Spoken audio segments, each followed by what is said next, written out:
Hello friends, welcome back to my channel. ட்ராமாக்குள்ள போகிறதுக்கு முன்னாடி மறக்காம இந்த வீடியோவுக்கு ஒரு லைக்கை போட்டுருங்க. வாங்க ட்ராமாக்குள்ள போகலாம்.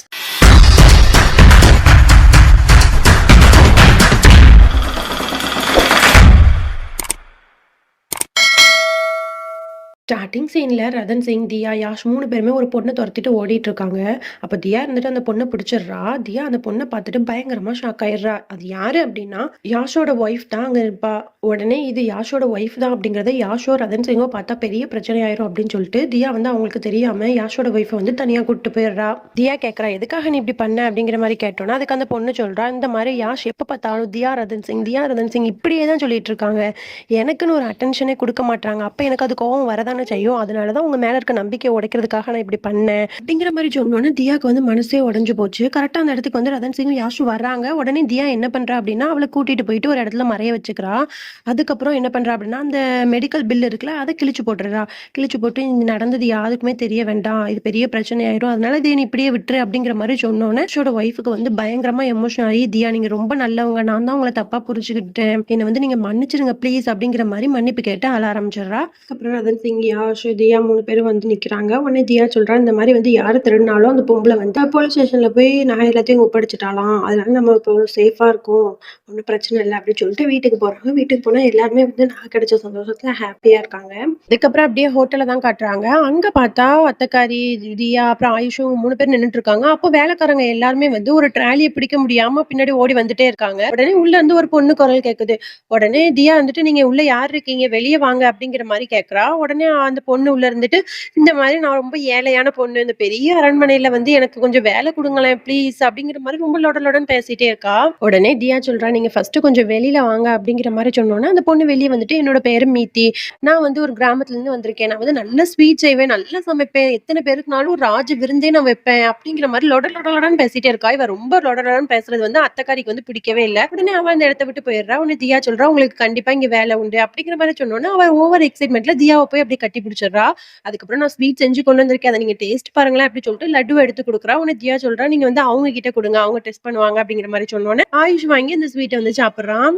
அதுக்கப்புறம் அந்த மேத்தின்ற பொண்ணு வந்து கிச்சனுக்கு வந்துட்டு, ஆஹா கிச்சன் வந்து இவ்வளவு அழகா இருக்கே அப்படின்னு சொல்லிட்டு அங்க வந்து இன்னொரு வேலைக்காரி இருக்கா. அவகிட்ட வந்து அதை எடுத்துத்தா இது எடுத்துத்தா நான் சமைக்கணும் அப்படிங்கிற மாதிரி ரொம்ப எக்ஸைட்மெண்ட்ல பேசிட்டே இருக்கா. உடனே அந்த வேலைக்காரியும் எல்லாத்தையும் எடுத்து கொடுத்துட்டு அந்த இடத்த விட்டு போயிடுறா. ரத்தன் சிங் இருந்துட்டு ஃப்ரிட்ஜை ஓபன் பண்ணி தண்ணி குடிச்சிட்டு இருப்பான். உடனே அந்த பொண்ணு என்ன பண்றா அப்படின்னா ஓடி போய் ஒரு அடி அடிச்சு, தீபு நீ எங்க இங்க வந்திருக்க, இன்னும் சொல்லாம கொள்ளாம சின்ன வயசுல இருந்து ஓடி வந்து இங்கதான் வேலை பார்த்துட்டு இருக்கியா அப்படிங்கிற மாதிரி ரதன் சிங்கை பார்த்து கேட்கறான். அவன் வந்து ஒண்ணுமே புரியாம நான் ரதன் சிங் அப்படிங்கிற மாதிரி சொல்றான். உன்னை கேட்காம அவனை கிள்றது அடிக்கிறது இப்படியே பண்ணிக்கிட்டு இருக்கா. உடனே அந்த இடத்துக்கு தியா வந்துட்டு, ஏன் மீத்தி, உனக்கு வந்து நாங்க கிச்சன்ல தான் இடம் கொடுத்தோம், நீ என்னன்னா ரதன் சிங் இப்படி அடிச்சிட்டு இருக்க, உனக்கு கொஞ்சமாவது அறிவு இருக்கா அப்படிங்கிற மாதிரி தியா திட்டுறா. உடனே அந்த பொண்ணு வந்துட்டு, ஐயோ இது ரதன் சிங் மகாராஜா எல்லாம் கிடையாது, வயசுல எங்க ஊர்ல இருக்க ஒரு அங்கிளோட பையன் தொலைஞ்சு போயிட்டான், அந்த பையன் தான் இவன், இவன் பேர் தீபு, அவன மாதிரிதான் இருக்கான் இவன் அப்படிங்கிற மாதிரி அந்த பொண்ணு சொல்லிட்டே இருக்கா. உடனே யாஷோ இருந்துட்டு சொல்றான், இல்ல இது வந்து ரதன் சிங் அப்படிங்கிற மாதிரி சொன்னோன்னு அந்த பொண்ணு வந்துட்டு, ஐயோ அப்போ உண்மையாவே இது ரதன் சிங் மகாராஜா தானா அப்படின்னு சொல்லிட்டு அவனோட காலிலே விழுந்து என்ன மன்னிச்சிருங்க அப்படிங்கிற மாதிரி கேட்டுட்டு இருக்கான். இது வந்து செம்மையா வந்து நம்ம ரதன் சிங்க்கு வந்து இரிட்டேட் ஆயிட்டு இருக்கு. உடனே தியா வந்து இதை பார்த்து சிரிக்கிறா.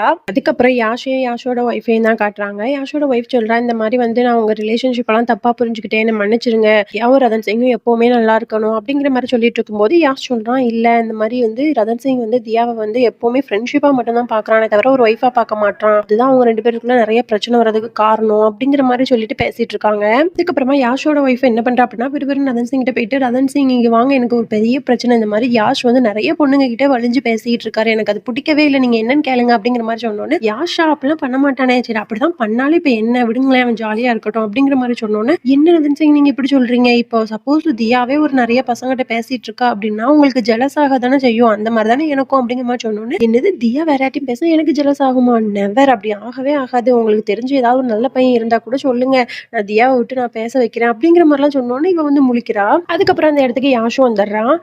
நீங்க என்ன பண்ணிட்டு இருக்க, அவன் தான் சொல்றான்ல அவன் மேல லவ் இல்ல, ஜஸ்ட் ஃப்ரெண்ட்ஷிப் தான் சொல்லிட்டு நீ விடு அப்படிங்கிற மாதிரி சொன்னோன்னே யாஷோட ஒய்ஃப் சொல்றா, இல்ல அவங்க 2 பேருக்குள்ள லவ் தான் இருக்கு, நான் வேணா ஒரு டாஸ்க் வைக்கேன், அதை வேணா பண்ண சொல்லுங்க அப்படிங்கிற மாதிரி சொன்னோன்னே யாஷ் சொல்றான், அதெல்லாம் யாராவது டாஸ்க் பண்ணுவானே அப்படிங்கிற மாதிரி சொன்னோன்னே ரதன் சிங்கும் வந்து அந்த டாஸ்க்கை ஒத்துக்கிறான். இந்த மாதிரி அந்த டாஸ்க்ல வின் பண்ணிட்டேன். எங்க 2 பேருக்குள்ள ஃப்ரெண்ட்ஷிப் தான் இருக்குன்னு நீங்க ஒத்துக்கிறீங்களா? அப்படின்னா, ஓகே அப்படிங்கிற மாரி சொன்னோனே, தியா வந்து அங்க வேலை பார்த்துட்டு இருக்கா. உடனே ரதன் சிங் இருந்துட்டு, தியா இங்க வா நம்ம 2 பேரும் இப்போ ஒரு சேலஞ்ச் பண்ண போறோம். நம்ம 2 பேருமே ஐ டூ ஐ கான்டாக்ட்ல பார்த்துட்டே இருக்கணும். யாரு ஃபர்ஸ்ட்டு எமைய வந்து சிமிட்றாளோ, அவங்க வந்து அவுட் ஓகேவா? அப்படிங்கிற மாரி சொல்லிட்டு 2 பேரும் அப்படியே பார்த்துட்டே இருக்காங்க. ரொம்ப நேரமா பார்த்துட்டே இருக்காங்க. 2 பேருமே வந்து எமைய அசைக்காமயே வந்து பார்த்துட்டு இருக்காங்க. தியாக்கு வந்து ஒரு கட்டத்துல வந்து ரதன் சிங்கோட கண்ண பார்க்க ஒரு மாரி எமோஷனல் ஆகி அழுதுட்டு அந்த இடத்த விட்டு ஓடிடுறா. ஓடி போய் நின்னு ஒரு இடத்துல அழுதுட்டே இருக்கா. அப்ப இது எல்லாத்தையும் அத்தக்காரி பார்த்துட்டு, அத்தக்காரி போய் தியா கிட்ட சொல்றா, ரதன் சிங் வந்து என்னைக்குமே உன்ன லவ் பண்ண மாட்டான். அவங்க 2 பேருக்குள்ள வந்து குட் ஃப்ரெண்ட்ஷிப் மட்டும் தான் இருக்கும். இந்த டிவோர்ஸ் பேப்பர் வந்துருச்சு. இதுல சைன் பண்ணி குடு அப்படிங்கிற மாரி அந்த டிவோர்ஸ் பேப்பரையும் குடுத்துட்டு அங்கருந்து போயிடுறா. அதுக்கப்புறம் ரதன் சிங் வந்துட்டு தியா கிட்ட சாரி தியா நான் வேணும்னு பண்ணல. இது ஃபன்னா தான் பண்ணேன். என்ன மன்னிச்சிடு அப்படிங்கிற மாரி கேட்டுட்டே இருக்கான். அவன் வந்து பயங்கரமா கோவத்துல இருக்கா. ரதன் சிங் தேவையில்லாத வேலை பார்த்துட்டு இருக்காத. உனக்கு ஏதாவது வேலை இருந்தா போய் பாரு அப்படிங்கிற மாரி திட்டி விட்டுறா. உடனே ரதன் சிங்கும் சொல்றான், ஓகே தியா நான் வந்து அப்பாவோட ஸ்டாச்சு செரிமனிக்காக நான் போய் ஸ்டாச்சுவ போய் வாங்கிட்டு வரேன் அப்படிங்கிற மாரி சொல்லிட்டு அவன் கிளம்பிடுறான். அதுக்கப்புறம் ரதன் சிங்கோட அப்பாவோட ஸ்டாச்சு ஓப்பன் பண்றதுக்கான செரிமனிக்கு வந்து எல்லாரும் வர்றாங்க. அங்க வந்து கலர்ஸ் பூலாம் தூவி எல்லாரையும் வரவேற்று அந்த செரிமனிக்காக வந்து நிக்கிறாங்க. அப்ப முன்னாடி ஒயிட் கலர் ட்ரெஸ் போட்டு முகம் ஃபுல்லா கலர் பொடி பூசி அந்த சிலையும் ஓப்பன் பண்ணிடுறாங்க. டக்குன்னு பார்த்தா யாரோ வந்து அந்த ரதன் சிங் மேல வந்து தண்ணி தூக்கி ஊத்திடுறாங்க. எல்லாரும் யாரா தண்ணி ஊத்துறா அப்படின்னு திரும்பி பார்த்தா அங்கதான் ரதன் சிங் நிக்கிறான். இங்க ரதன் சிங் மாதிரியே ட்ரெஸ் பண்ணி நிக்கிறது யார் அப்படின்னு சொல்லிட்டு தியா அப்படி அந்த ஆளை திருப்பி பார்த்துறா. வேற ஒருத்தன் நிக்கிறான். டக்குன்னு தியா கத்தி எடுத்து அவனோட கழுத்திலே வச்சிடுறா. உடனே தியா இருந்துட்டு நீ யாரு அப்படிங்கிற மாதிரி கேட்கறா. உடனே அவன் சொல்றான் நான் தான் ரத்தன் மான் சிங் அப்படிங்கிற மாதிரி சொன்னோன்னே எல்லாருமே பயங்கரமா ஷாக் ஆயிடுறாங்க.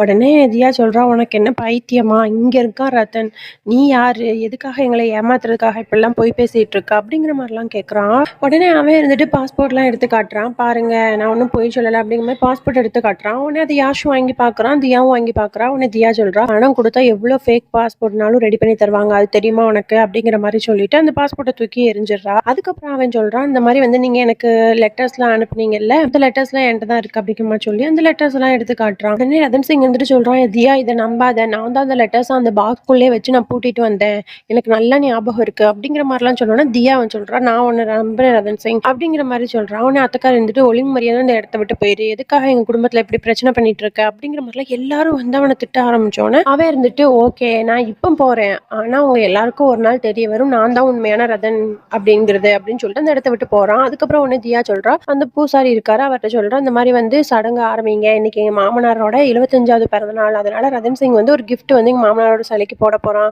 அப்படின்னு சொல்லிட்டு ரியாவும் ரதன் சிங் ஒரு குட்டி பாக்ஸ் கிட்ட போயிட்டு ரதன் சிங் வந்து கையில ஒரு கிரீன் கலர் மோதிரம் போட்டிருக்கான் அதை வச்சுதான் அந்த பாக்ஸை ஓபன் பண்ணணும். உடனே அவன் அதை வச்சு அந்த பாக்ஸை ஓபன் பண்ணி பார்க்க ஓபன் பண்ணவே முடியல. உடனே டக்குன்னு ஒருத்தன் வந்து ரதன் சிங்கோட கையை பிடிச்சு அந்த மோதிரத்தை இப்படி ப்ரெஸ் பண்ணி அந்த பாக்ஸை வந்து ஓபன் பண்ணி கொடுத்துட்றான். அது யாருன்னு பார்த்தா அந்த ஃபேக்கா நான் தான் ரத்தன் மான் சிங் அப்படின்னு சொன்னான்ல அவன். எல்லாருக்குமே வந்து பயங்கரமா ஷாக் ஆயிருது. உடனே அந்த ஃபேக்கா இருக்கான்ல அவன் சொல்றான் இந்த மாதிரி நான் தான் உண்மையான ரதன் சிங் சொல்றேன் நீங்க யாருமே நம்ப மாட்டீங்க வேணும்னா டிஎன்ஏ டெஸ்ட் கூட எடுங்க அப்படிங்கிற மாதிரி சொன்னோன்னே ரிதியா இருந்துட்டு ஓகே இது நல்ல ஐடியாவா இருக்கு டிஎன்ஏ டெஸ்ட் எடுப்போம் அப்படிங்கிற மாதிரி சொல்லிடுறா. உடனே அத்தக்காரின்னு சொல்றா டிஎன்ஏ டெஸ்ட் ரிசல்ட் வர வரைக்கும் இவன் இங்கேயே இருக்கட்டும் அப்படிங்கிற மாதிரி சொல்லிடுறா. அதுக்கப்புறமா ஃபேக்கா இருக்கான்ல ரதன் சிங் அவன் வந்து அவனோட ரூமுக்கு போயிடுறான். தியாவும் யாஷும் இந்த பக்கமா இருந்துட்டு அவன் என்ன பண்றான் அப்படிங்கிறத அவன் ரூமுக்குள்ள கேமரா வச்சு வாட்ச் பண்ணிட்டு இருக்காங்க. தியா சொல்றான் எப்படியாவது அவனோட போனோட பாஸ்வேர்ட் மட்டும் நமக்கு தெரிஞ்சிச்சுன்னு வையேன் நம்ம உண்மையானவனா என்னன்னு நமக்கு தெரிஞ்சிரும் அப்படிங்கிற மாதிரி சொல்லிட்டு அவன் பாஸ்வேர்டை போடுவான்னு வெயிட் பண்ணிட்டு இருக்காங்க. மற்ற டக்குன்னு வந்து அவன் ஃபோனை சார்ஜ் போட்டு அந்த இடத்த விட்டு போயிடுறான். உடனே தியாவும் யாஷும் அவனோட ரூமுக்கு வெளியே இருந்துட்டு அவனுக்கு தெரியாம தியா மட்டும் உள்ள போறா. அவனோட போனை எடுத்து பார்க்கலான்னு பார்க்கறான் அதுக்குள்ள அவன் உள்ள வந்துடுறான். உடனே தியா ஓடி போய் ஒரு கபோர்டுக்கு பின்னாடி வந்து ஒளிஞ்சுக்கிறா. ஓகே ஃப்ரெண்ட்ஸ் இதோட நம்ம இந்த பாட்டை முடிச்சுக்கலாம். நாளைக்கு பார்க்கலாம். பாய்.